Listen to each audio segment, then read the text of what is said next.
మాట మనం ప్రతి వారం కూడా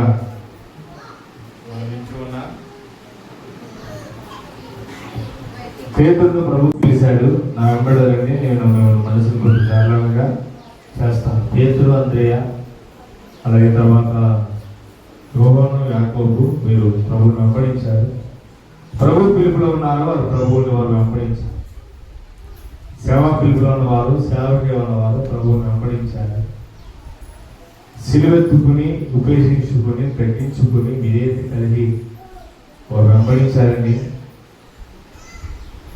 అదే సమయంలో విశ్వాసంతో రూతు నయోమిని వెంబడించాడు, రూతు బోయాజును వెంబడించాడు. బోయాజు పొలంలో ఉండి ఆ పరగి కోయి వారిని వెంబడించినట్లుగా ఆ పొలంలో ఉండి పరిశుద్ధులను వెంబడించినటువంటి విధానాన్ని రూతు విషయంలో మనము జ్ఞాపకం చేసుకున్నాం. విశ్వాసంతో ప్రభుని ఏం చేయాలి?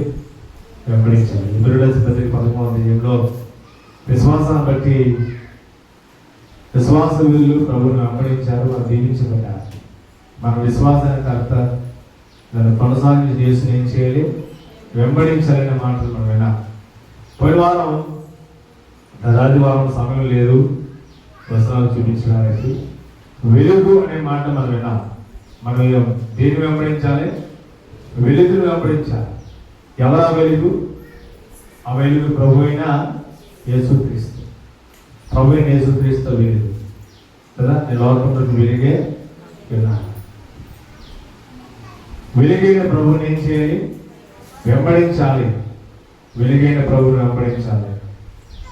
వెంబడించినటువంటి వారు వెలుగులో ఉన్నారు. మనము చీకటిలో నుండి వెలుగులో నుంచి మనం వచ్చాం. ఆల్రెడీ మనం వచ్చేసాం. ఇక చీకటి వారం కాదు, మన పగటి వారమే. రాత్రి వారం మనము కాము, మన మొత్తులము కాము,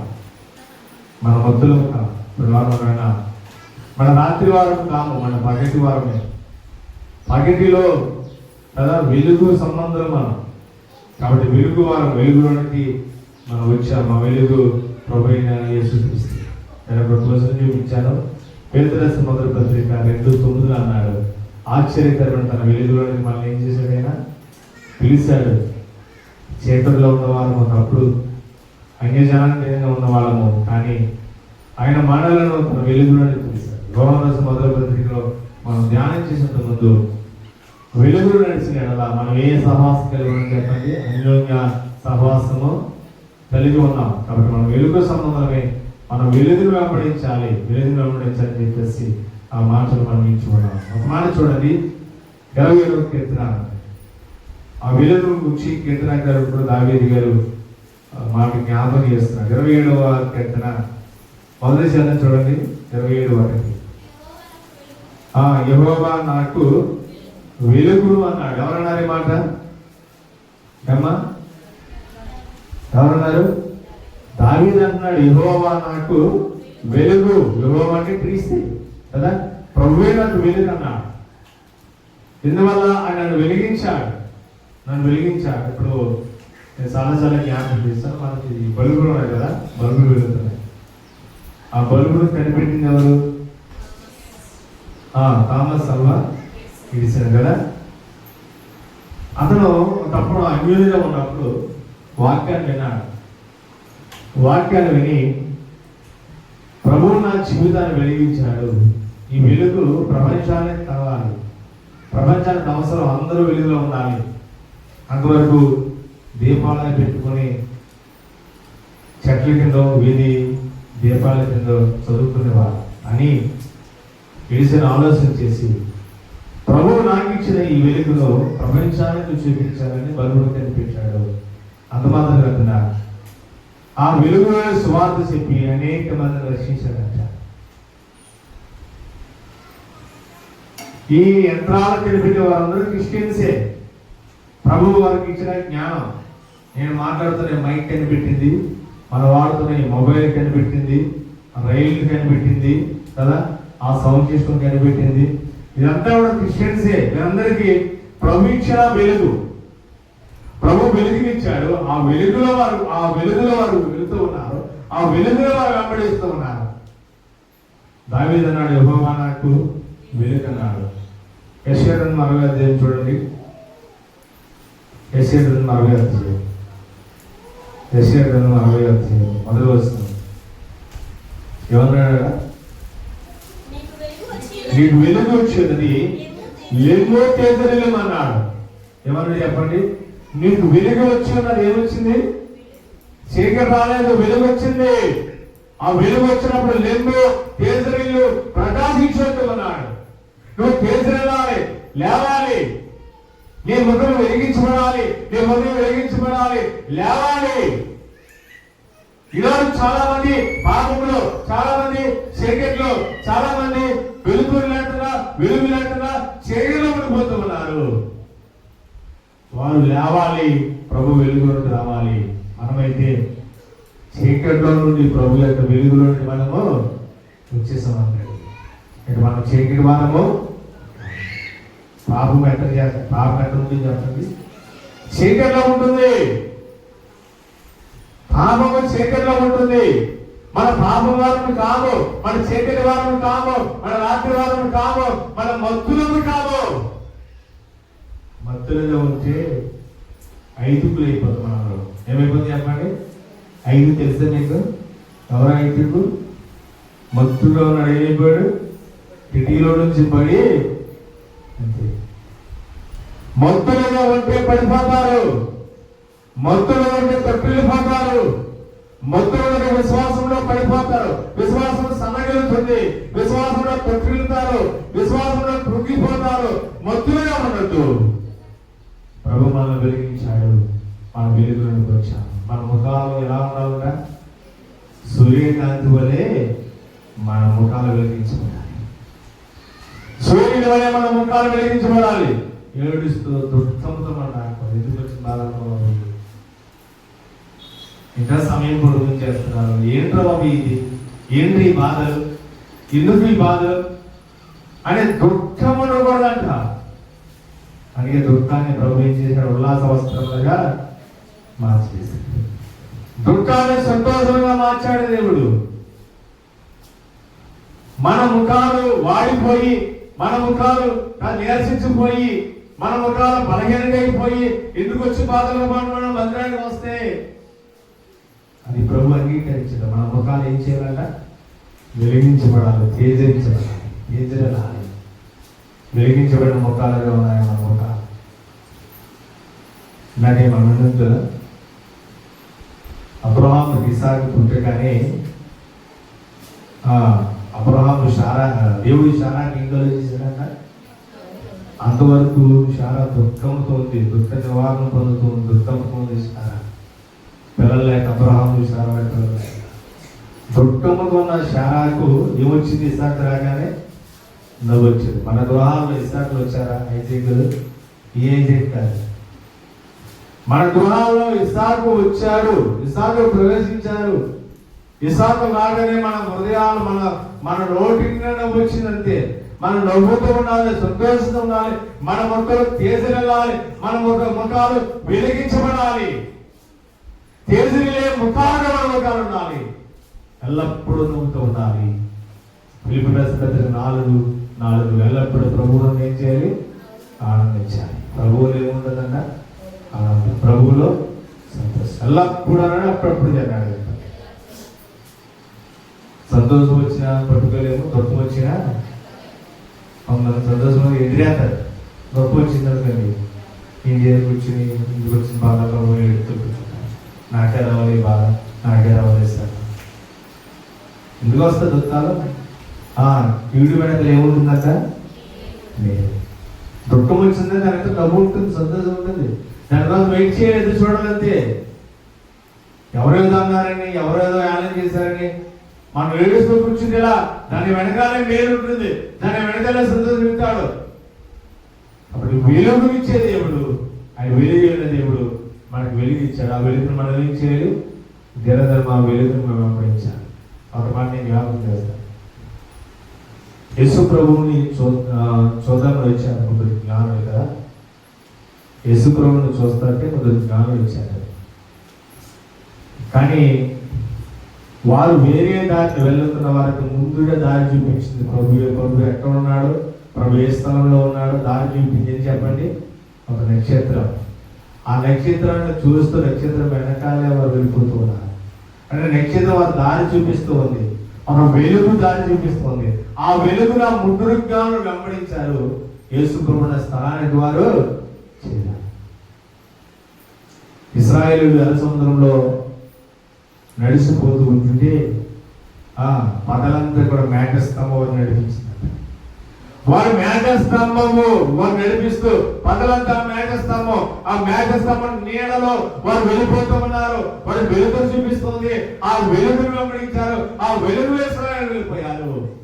అందుకే ఎర్ర సముద్రం వారు దాటారు. నీకు ప్రభు ఇచ్చిన వెలుగును వెంబడిస్తే నువ్వు ఎర్ర సముద్రం దాటిపోతావు, నువ్వు శ్రమలు దాటిపోతావు, సోదరులు దాటిపోతావు, సమస్యలు దాటిపోతావు. ఇది నాలో వెలుగును వెంబడించక, ప్రభుత్వ వెలుగును వెంబడించక, ప్రభుత్వ ఆనందాన్ని వెంబడించక, ప్రభువుని వెంబడించక కష్టాలు తెచ్చుకుంటూ ఉన్నారు, శ్రమలు తెచ్చుకుంటూ ఉన్నారు, సమస్యలు తెచ్చుకుంటూ ఉన్నారు. ప్రభు నీకు వెలిగించాడు.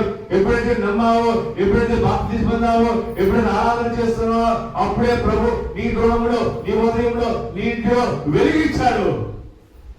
ఆ వెలుగును వెంబడిస్తే ధన్యురాలవే ధన్యుడవే. ఆ వెలుగును వెంబడించకపోతే చీకట్లోనే ఉండిపోతారు, పాపములో ఉండిపోతారు. ప్రభు వచ్చిన నువ్వు విడువబడే గుంపులో ఉంటే నష్టం. ఎక్కడికి పోతే చెప్పండి, అపవాదం కింది దోదలకులో సిద్ధపరచబడిన నరకానికి వెళ్ళిపోతారంటే చీకటి వారు విడువబడతారు. వారు అక్కడ మనం వెలుగును వెంబడిస్తూ ఉన్నాం. ప్రభు వచ్చిన తర్వాత ఎత్తబడే గుంపులో మనం ఉండబోతున్నా. ప్రభు రాకలో క్రీస్తు న్యాయపెట్టి కలుగుతా ప్రభువుతో పాటు మనం ఉండబోతున్నారు. వారి లెక్కలో, వారి వరుసలో ఎవరికి వారి లెక్క అప్పగించిన సమయం రాబోతుంది. అటు ప్రభువును లేక ప్రభు ఇచ్చి వెలుగును మనం వెంబడిద్దాం. ఆ మాట మనం చూస్తున్నాం. తర్వాత మనం చూద్దాం. కొరింథీయులకు మొదటి 10వ అధ్యాయం 8వ మాట చెప్పండి. 1 సేవకి వెంబడించుట, 2 సిలువెత్తుకు వెంబడించుట, 3 విశ్వాసంతో తగ్గించు వెంబడించుట, 4 విశ్వాసంతో వెంబడించుట, 5 వెలుగును వెంబడించుట, 6వ మనం చూద్దాం. కొరింథీయులకు మొదటి పత్రిక 10వ అధ్యాయం. ఇందాక కీర్తి చదివిన వచనాన్ని చదువుదాం. 10వ అధ్యాయం 4వ వచనం చూడండి. అందరూ ఆత్మ సంబంధమైన ఒకే ఆహారమును భుజించరి, అందరూ ఆత్మ సంబంధమైన ఒకే పానీయమును పానం చేసరి. ఎలాగనగా తమ్ముడు వెంబడించిన ఆత్మ సంబంధ బండలో ఉన్నది త్రాగిరి. ఆ బండ క్రీస్తే అన్నాడు. చాలు. వారు ఆత్మ సంబంధమైన పానీయమును వెంబడించారు. వారు ఆత్మ సంబంధమైనటువంటి ఆహారమును వారు వెంబడించారు. ఆత్మ సంబంధమైన బండలోని వారు త్రాగారు. ఆ బండ చెప్పండి, ఆ బండ క్రీస్తే.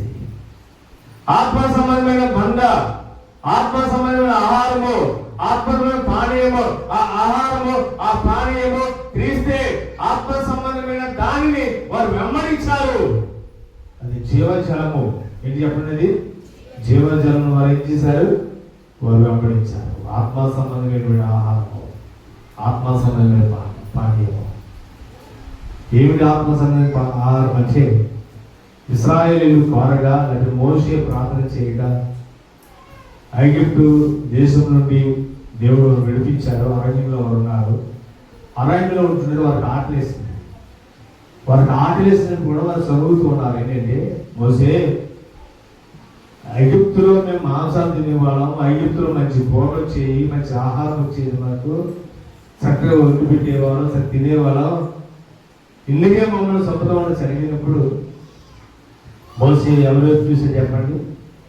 దేవుని వైపు చూసి ప్రార్థన చేశాడు. ఇశ్రాయేలీయులు దేవుని వైపు చూడలేకపోయారు. కానీ మోసే దేవుని వైపు చూసి దేవుని వారు బట్టి, ప్రభువా వారికి ఆహారం కావాలి, వారికి నీరు కావాలని కారుగా మోసే ప్రార్థన దేవుడు ఆలకించి వారికి ఆహారం దొరికించాడు. చూడని మాట నిర్మాణకాలం 17వ అధ్యాయం.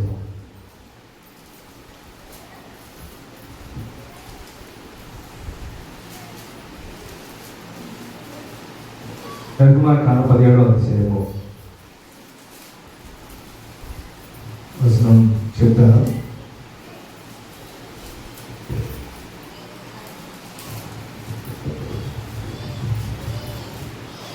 నిర్గమాకాండ 17వ అధ్యాయము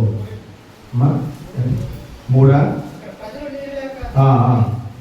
సనుగుచ్చు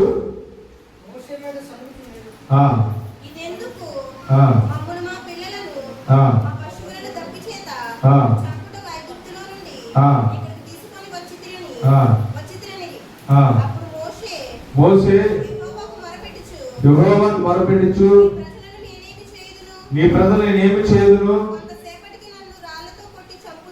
రాళ్లతో కొట్టి చంపుదురని నేను.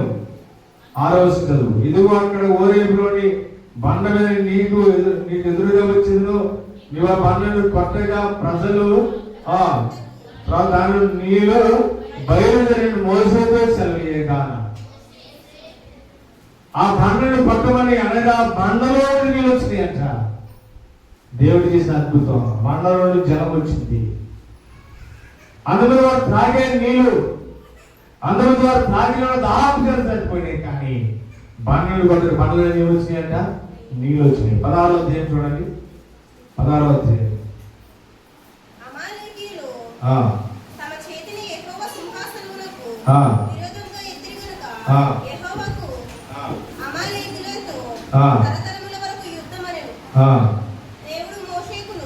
పదహారు 15 నిర్గమాకాండము 16వ అధ్యాయం 15వ వచనం.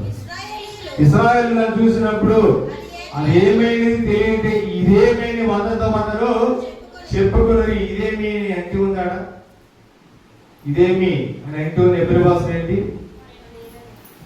ఇదేమి అనే పైన రెండే అంటూ ఉందా? ఏమన్నాడు ఎబ్రి భాషలో? మన్నా. వారి ఆహారం కోరగా దేవుడు ఎందుకు నిర్మించాడు? మన్నా వారి అర్థమానం లేదు. ఇదేమి ఎలా ఉంది? ఆహారం ఎలా ఉందండి? శ్రేష్టమైన ఆహారాన్ని పంపించినప్పుడు, మన్నాను పంపించినప్పుడు ఇదేమి ఇదేమి ఇదేమి అనే ప్రశ్న వారిలో మొదలైంది. ఇదేమనే ప్రశ్న వారిలో ప్రారంభమైంది. ఇదేమని వారు అనుకుంటూ ఉన్నారు. ఎలా ఉంది ఏంటి? ఎలా ఉంది ఏంటి? దేవుడు పంపిన ఆహారము, శ్రేష్టమైన ఆహారము, శ్రేష్టమైన పానీయము. దేవుడు ఆత్మసమైన ఆహారాన్ని ఆకాశం తెరవబడి ఆకాశం నుంచి పంపించినప్పుడు వారు అడుగుతున్నారని ఇదేమీ అడుగుతూ ఉన్నారట. ఇదానిలో మనం కూడా వాక్యాలు అడుగుతూ ఉన్నప్పుడు ఇదేంటి ఇదేంటి ఇదేంటి కదా, ఇదేమి దాని ఎబ్రి భాషలో మన్నాను పంపించాడు. ఆ మన్నా తిన్నప్పుడు వారు వారు తృప్తిగా తిన్నారంట. వారు తృప్తిగా తిన్నారు. దేవుడు వారు మరాలపించాడు, మన్నాను పంపించాడు, నీళ్లు రప్పించాడు, జలం రప్పించాడు, జీవజలాలు ఇచ్చాడు, జీవాహారం ఇచ్చాడు. ఈనాడు మన్నా లాంటి మాధుర్యమైన వాక్యాన్ని ప్రభు మనకి ఇచ్చాడు. మన్నా లాంటి మాధుర్యమైన వాక్యాన్ని ప్రభు మనకి ఇచ్చాడు. ఆత్మ సంబంధమైన వాక్యము, ఆత్మ సంబంధమైనటువంటి పానీయము. ఆ పానీయాన్ని, ఆ ఆహారాన్ని మనం ఇస్తూ ఉన్నప్పుడు ఆహారాన్ని భుజిస్తూ ఉన్నామా? ఆ పానీయము త్రాగుతూ ఉన్నామా? దినాల్లో దాన్ని త్రోచేస్తున్నాం కదా. ఏం చేస్తున్నాం చెప్పండి? ఆత్మసమైన ఆహారం ఇస్తుంటే మనం ఏం చేస్తున్నాం? దాన్ని త్రోచేస్తున్నాం. ఇశ్రాయేలు అలాగే చేశారు. చూడండి, కొరింథీయులకు మొదటి 10వ అధ్యాయం. ఇశ్రాయేలు అలాగే చేస్తే ఏమైపోయి వారు? 10వ అధ్యాయం చూద్దాం మాట 16 15. అయితే వారిలో ఎక్కువ మంది దేవుడికి ఇష్టలుగా ఉండకపోయారు కనుక అరణ్యంలో వారు ఏమైపోయారు? ఆత్మ సంబంధమైన పానీయము, ఆత్మ సంబంధమైన ఆహారము వారికి ఇస్తే వారు ఇష్టలుగా ఉండకపోయారట. వారు వెంబడించకపోయారు, వారు తినకపోయారు, వారు త్రాగిపోయారు.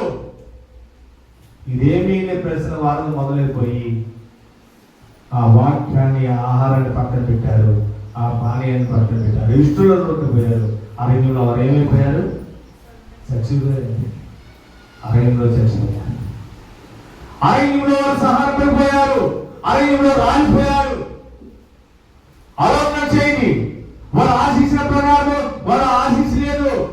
వారు ఏ ప్రణాళికలో ఉన్నారో, ఏ చిత్తంలో ఉన్నారో, ఏ ఉద్దేశం ఉన్నారో ఆ ఉద్దేశాన్ని వదిలివేశారు, ఆ ప్రణాళికను వదిలివేశారు. వారు ఇష్టలుగా లేకుండా పోయారు, వారు చచ్చిపోయారట. తెరవసనం అన్నాడు 16:6. వారు ఆశించిన ప్రకారం మనము చెడ్డవాటిని ఎంచుకూడదంట, మనం ఆశించదు. ఇశ్రాయేలు ఆశించారు, వారు చచ్చిపోయారు. ఇశ్రాయేలు ఆశించారు, వారు రాలిపోయారు. ఇశ్రాయేలు ఆశించారు, వారు నష్టపోయారు, వారు నశించిపోయారు. యోగులు చెడ్డవాటిని ఆశిస్తే అరణ్యంలో రాలిపోయినట్టుగా రాలిపోతారు. యోగులు చెడ్డవాడిని ఆశిస్తే అరణ్యంలో వారు ఎలాగైతే వాడిపోయారో, ఎలాగైతే రాలిపోయారో అలా రాలిపోవడం ఇలాంటి నేర్పిస్తుంది. అందుకే గారడీ సీమోనుతో పేతురు చెప్పిన మాట, నీ చెడుతనం మాటతో అప్పుడు వచ్చి మారు మనసు.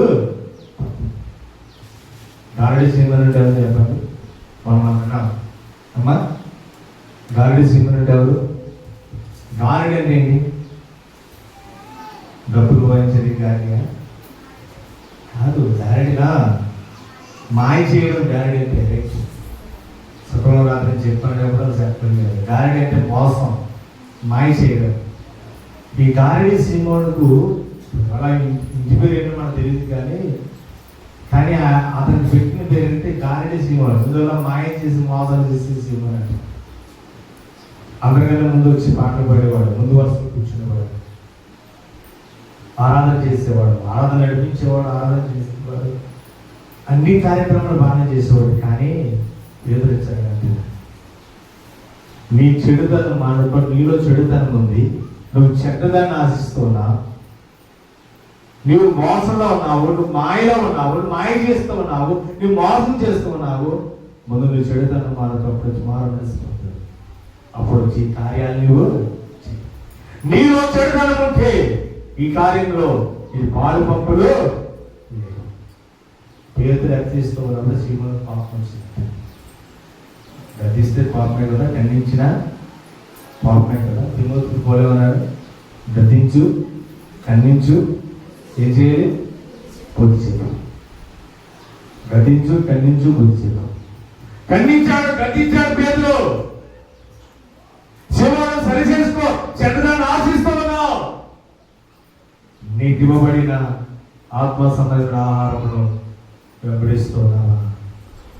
ఆత్మ సంబంధించిన పానీయంలో తాగుతున్నావా? ఆత్మ సంబంధించిన ఆహారం వచ్చి ప్రతి ఆదివారం కూడా మనం ఏం చేస్తాం ఏమా? ప్రతి ఆదివారం మనం ఏం చేస్తాం చెప్పండి? బల్ల మధ్యలో ఉంటుంది, బల్ల ముందు కూర్చొని ఏం చేస్తాం?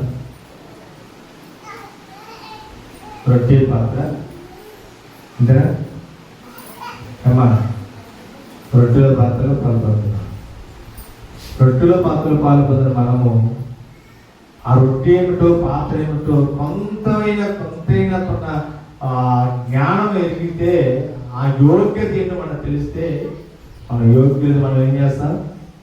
క్రీస్తు శరీరం యొక్క ప్రాముఖ్యత, క్రీస్తు రక్తం యొక్క ప్రాముఖ్యత మనకు తెలిస్తే ఆరాధన మన ఆలస్యము. మన సేవకులు అన్నారు, నాకు రొట్టె వేసి కూడితే చాలా ఇష్టమైన, నాకు రొట్టె వేసి కూడితే చాలా ఇష్టం. ఎందుకు చాలా ఇష్టం అంటే ఆ రోజు క్రీస్తు శరీరాన్ని భుజిస్తాం, క్రీస్తు రక్తాన్ని తాగుతాం. క్రీస్తు శరీరాన్ని భుజించడం అనేది మాటలు కాదండి, అది ఆత్మ సంబంధమైన ఆహారము. క్రీస్తు శరీరాన్ని భుజించడం అంటే అది ఎంత యోగ్యత మీకు తెలుసా? అది ఎంత ఘనత మీకు తెలుసా? జ్ఞానం కలిగి పవిత్రంగా ఉంటూ, నీతిమంతులుగా ఉంటూ ఆ క్రీస్తు శరీరంలో భుజించినప్పుడు, క్రీస్తు రక్తంలో త్రాగుతూ ఉన్నప్పుడు మనకెంత, మన ప్రభు ఎంత ఆనందిస్తాడు మన పట్ల. ప్రభు నమ్మమంటే సరిపోతుందా? ఎప్పుడు క్రీస్తు శరీరం వెంబడించాలి, క్రీస్తు రక్తాన్ని ఎప్పుడు వెంబడించాలి? ఆత్మ సంబంధమైన ఆహారం, ఆత్మ పానీయం అన్నాడంటే క్రీస్తు శరీరం, క్రీస్తు రక్తాన్ని ఎప్పుడు వెంబడించాలి? అప్పుడప్పుడా అమ్మా? అప్పుడప్పుడా? ప్రారంభ సంఘం ఏం చేస్తున్నాడు? ప్రతి దినంలో కూడా ఏం చేస్తున్నారు? వారు వెంబడిస్తున్నారు. అప్పుడప్పుడు కాదు, గుర్తొచ్చినప్పుడు కాదు, నెలకోసారి కాదు, సంవత్సరానికి ఒకసారి కాదు, ప్రతి ఆదివారం, ప్రతి దినంలో కూడా క్రీస్తు శరీరం పూజించాలి, క్రీస్తు రక్తాన్ని. అది వెంబడించే ధన్యులు, అది వెంబడించే ప్రభువు తిట్టబడతారు. దాన్ని తిని త్రాగువారు, వివేచించి ఎవరు తింటారో, వివేచించి ఎవరు తాగుతారు. వారు బలహీనులు కారు, వారు రోగులు కారు, వారు నిద్రించరన్న. తినకపోతే ఏమవుతుంది చూడండి అన్నమాట. కొరింథీయులకు మొదటి 11 ప్రార్థన చేయబోతున్నా. కొరింథీయులకు మొదటి 11 26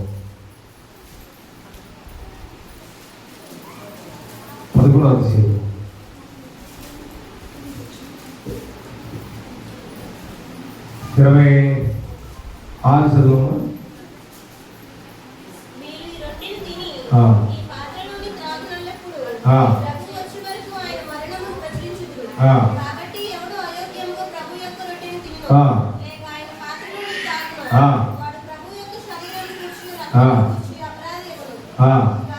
ప్రతి మనుషులు తను తాను ఏం చేసుకోవాలి? పరీక్షించుకోవాలి. 29 ప్రభు శరీరం వివేచింపక తిని త్రాగబడుతున్న శిక్షా విధితులు తిని ఇందువల్ల మీరు అనేకులు ఏమైపోయారంట? ఎవరు రాశారు పత్రిక?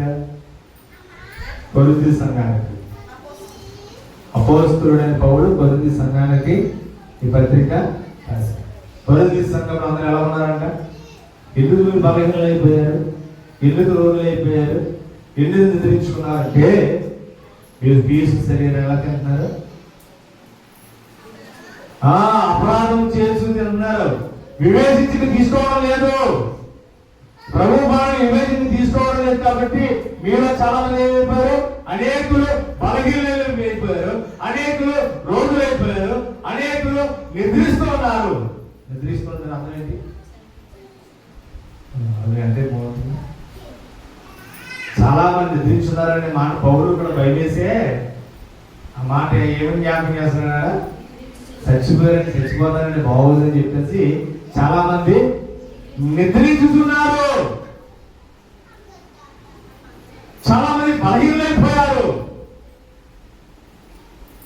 తెలియని కొత్తలో ఒక ఆయనకి ఫోన్ చేసి సాక్షి అసలు ఒంట్లో బాగుంటుంది ప్రార్థించింటే అన్నాడు, ఏం లేదు మీరు మందులు వాడకండి, ఏం వాడకండి, కానీ ప్రతి దినము ప్రభు బలను వివేచించి తీసుకోండి. మీ శరీరాన్ని తినండి, రక్తాన్ని తాగండి, మీ బలహీనత ఎదుర్కొంటున్నారు. కొన్ని గృహాల్లో ప్రతి దినము కూడా ఇంట్లో రొట్టి తయారు చేసుకుని, పాత్ర తయారు చేసుకుని ఆరాధన చేస్తున్నారు. ప్రభు ఆఖరి దినంలో ఉన్నాం కాబట్టి మన ఇంట్లో కూడా ఆరాధన ప్రభుకి అవసరమే. మందిరాల్లో ఆరాధన, ఇంట్లో ఆరాధన, ప్రతి దినంలో కూడా క్రీస్తు శరీరాన్ని ఏం చేయాలి? మనం తినాలి అంటే మనం వెంబడించాలి. క్రీస్తు రక్తాన్ని ఏం చేయాలి? మనం త్రాగాలంటే మనం వెంబడించాలి. ఆత్మ సంబంధమైన ఆహారము, ఆత్మ సంబంధమైన పానీయము మనకు పడింది. మన చేతుల్లోకి రాగానే వాటిని మనం వెంబడిస్తున్నాం. దేవునికి ఇష్టలుగా ఉండకపోయి ఇశ్రాయేలు వారు సంహరించబడ్డారు. అరణ్యంలోనే వారు ఆలిపోయారు, అరణ్యంలోనే చచ్చిపోయారు. మనకైతే క్రీస్తు శరీరం ఇవ్వబడింది, క్రీస్తు రక్తం, ఆత్మ సంబంధమైన ఆహారం ఇవ్వబడింది, ఆత్మ సంబంధమైన పానీయం ఇవ్వబడింది. మనందరం నమ్మి బాప్తిజం పొందిన వారము. మనమందరం ఏం చేయాలంటే అది యథార్థంగా యోగ్యముగా దాన్ని మనం వెంబడించాలి. వెంబడించేవారు ధన్యులు అని చెప్పి రాయబడింది.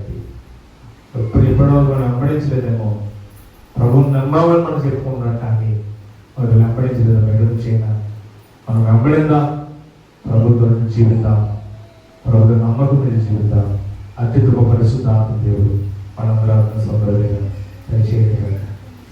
ఎన్ని విషయాలు మనం వెంబడించుకునే మాటలో మనకి సేవకి ప్రభువుని వెంబడించుట, సిలువెత్తుకుని ప్రభువుని వెంబడించడం, ఆయన ఉపేక్షించుకుని తగ్గించుకుని ప్రభువుని వెంబడించడం, విశ్వాసంలో ప్రభువుని వెంబడించడం, వెలుగును వెంబడించడం, తర్వాత జీవజలమును వెంబడించడం. సమయ స్థితితో యేసు ప్రభు చెప్పిన మాట, అమ్మా నీవిచ్చి నీళ్ళు తాగితే నేను నాకు మళ్ళా దానం వేస్తుంది, నేనిచ్చి నీళ్ళు తాగేవాడు ఎప్పుడు కూడా దెబ్బలో నేనేమిస్తాను, నీకు జీవజలాన్ని ఇస్తాను. అప్పటి వరకు దాహంతో ఉంది స్త్రీ కదా, ఆ దాహంతో ఉంది, కొండ సంఘం ఉంది, దాహంతో ఉంది. ఎప్పుడైతే ప్రభువు జీవజలం ఇచ్చాడో ఆ కొండ విడిచిపెట్టి ఊళ్ళోకి వెళ్ళిపోయి ఊరు వాళ్ళందరికీ చెప్పిందట, నేను చేసిన నాతో చెప్పిన ఈ మనుషుని చూడండి, జీవజలం ఇచ్చాడు, ఈ జలం చేత బ్రతికించబడ్డాడు. మీరు జీవజలాన్ని పొందుకోండి రండి అని చెప్పేసి వాళ్ళందరినీ మార్చిందంట. ప్రభు మనకి జీవజలం ఇచ్చాడు. ఆ జీవజలం వెంబడిద్దాం, జీవాహారం వెంబడిద్దాం. జీవాన్ని వెంబడించి ప్రభుత్వం నమ్మకం మీద సాల్ట్గా జీవిద్దాం. ప్రభు ఈ తలాపలు మనందరి విడుదలలో దీవించి ఆశీర్వదించారు. ప్రార్థించిన తలవంచని ప్రార్థించాడు. పరిశుద్ధులు మాత్రమే దగ్గర ప్రభావ ఈ ఘనమైనది శ్రేష్టమైన వస్తువులు చెల్లిస్తున్నాను. ప్రభువుని వెంబడించిన మాటలు శ్రేష్టమైన అమూల్యమైన సత్యాలు మీరు మనకు నేర్పిస్తున్నాను, స్తుతిస్తున్నాను. వెలుగును వెంబడించటాన్ని ఆత్మ సంబంధమైన ఆహారము, ఆత్మ సంబంధమైన పానీయములు, క్రీస్తు శరీరము, క్రీస్తు రక్తమును వెంబడించే వారముగా మీరు ఉన్నట్లుగా ఇశ్రాయేలు వెంబడించలేకపోయారు, అరణ్యంలో సంహరించబడ్డారు, వారు చనిపోయారు. అనే విషయాలు నేర్పించారు. అనేకులు బలహీనైపోయారు, రోగులైపోయారు. ప్రభు బలం వివేచించి తీసుకోండి అనే విషయాలు నేర్పిస్తున్నారు. ప్రభు బలం వివేచించి తీసుకోవడం ద్వారా వచ్చే దీవెనలు, ఆశీర్వాదాలు మీరు మాకు నేర్పిస్తూ ఉన్నారని స్తుతిస్తారు.